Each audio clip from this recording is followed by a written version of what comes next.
Good morning friends. Hamster கோடோட daily cipher code என்னென்னு பார்த்துடலாம்.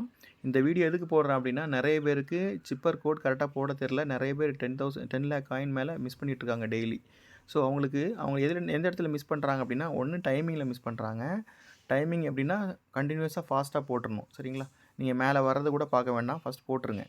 ரெண்டாவது விஷயம், ஒரு சில பேருக்கு டாட் எப்படி க்ரியேட் ஆகுது, டேஷ் எப்படி க்ரியேட் ஆகுதுன்னு தெரியல. அது என்ன அப்படின்னா, அந்த முயல் ரெட் கலரில் ஆனதுக்கப்புறம் நீங்கள் வந்து டச் பண்ணிங்கன்னா டாட் விழுகும், அழுத்திட்டு விட்டிங்கன்னா டேஷ் விழுகும், சரிங்களா? டச்னா நார்மலாக நம்ம டச் பண்ணிவிட்டு எடுத்துடணும். ஒரு டச் தான், ஒரு செகண்ட் டச் பண்ணிவிட்டு எடுத்துடணும். டேஷ் வர்றதுக்கு அழுத்திட்டு விடணும், இவ்வளோதான், சரிங்களா? இப்போது எப்படி பண்ணுறேன்னு பார்த்துக்கலாம். டெய்லி சிப்பரை டச் பண்ணிடுங்க ஃபஸ்ட்டு.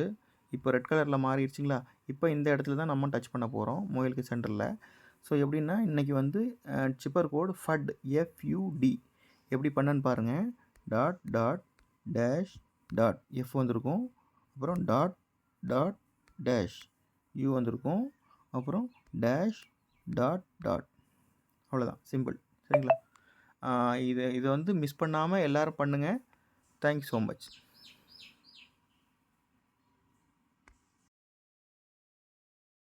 ஹலோ ஃப்ரெண்ட்ஸ், இன்றைக்கி மிமிஃபையோட சீக்ரெட் கோட் என்னென்னு பார்த்துடலாம், சரிங்களா? பொறுமையாக பார்த்து போடுங்க. ஃபஸ்ட்டு அந்த நம்பரை வந்து மைண்டில் எடுத்துக்கோங்க. ஒரு 2-3 டைம் சொல்லி அதை ஃபாஸ்ட்டாக போடுறது மாதிரி நீங்கள் மைண்டில் ஏற்றிக்கோங்க. அதுக்கப்புறம் தான் பண்ண முடியும். இன்றைக்கோட கோடு வந்து 13442321, சரிங்களா? 2 டைம் சொல்லி ஞாபகத்துக்கு ஏற்றிக்கோங்க. இப்போ நான் எப்படி போடுறேன்னு பாருங்கள். 13442321. ஓகே, ஆயிடுச்சு, சரிங்களா? பார்த்து கரெக்டாக போட்டுருங்க. Thank you so much.